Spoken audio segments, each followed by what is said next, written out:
জীবনে দুটো জিনিস কাউকে বলতে নেই, যেহেতু বলতে নেই তাই বললাম না।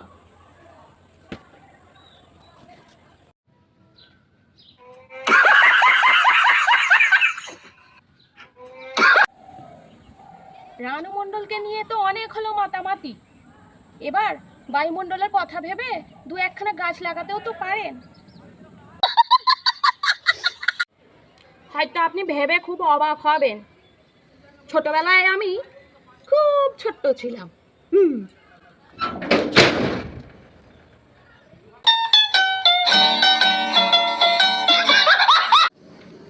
ছোটবেলায় শুনতাম ঘূর্ণিঝড়ের কথা উঠলে দোয়া পড়তো, আর এখন ফোনে চার্জ দেয়, কিচ্ছু বলার নেই।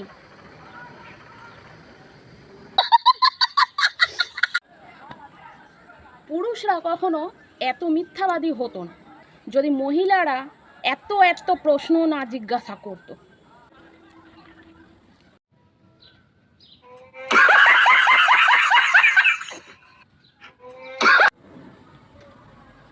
আজকাল রাস্তায় দেখা হলে কেউ কিছুই বলে না, মেসেঞ্জারে এসে বলে আজ তোমাকে দেখেছিলাম।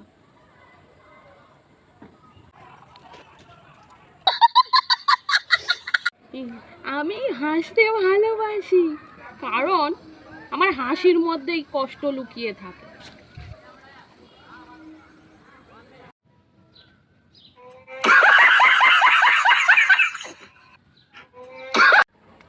রান্না করলাম বিরিয়ানি, পাশের বাড়ির কাকিমা খেয়ে বলল খিচুড়ি তো বেশ ভালোই রান্না করতে পারো।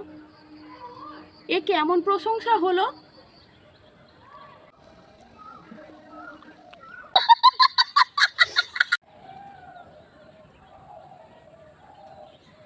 বাড়িতে যে বিষয় নিয়ে ঝগড়া হোক না কেন, শেষমেশ সেই আমার ফোন ঘাঁটার কথাই উঠবে। ফোনটাকেই দেবো একদম।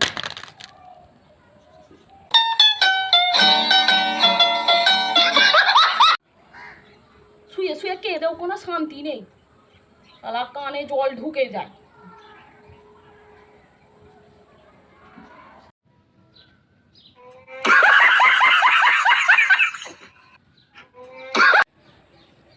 যে থাকার সে এমনিতেই থাকবে, যেমন সমস্যা, আর যে যাওয়ার সে যাবেই, সেটা হচ্ছে 1.5 GB নেট, চলে যাবে।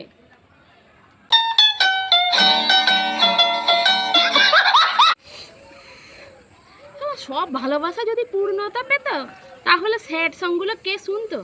তো দাদু।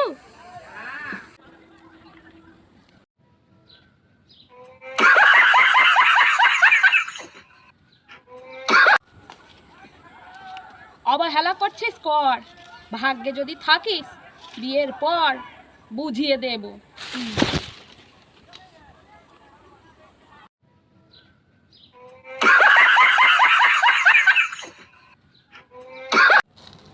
এক্স যখন বলে তোর মতো কত এলো গেল, ভগবান তোর ব্যবসার মঙ্গল করুক।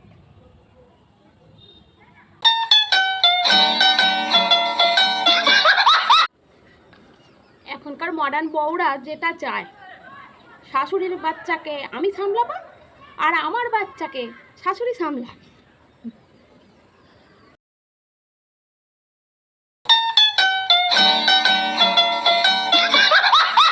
তুমি কেয়ারের কথা বলছো? শীতকালে আমি তো আমার কোলবালিশকে আমার সাথে কম্বলের নিচে রাখি, যাতে শীতকালে আমার কোলবালিশেরও ঠান্ডা না লাগে।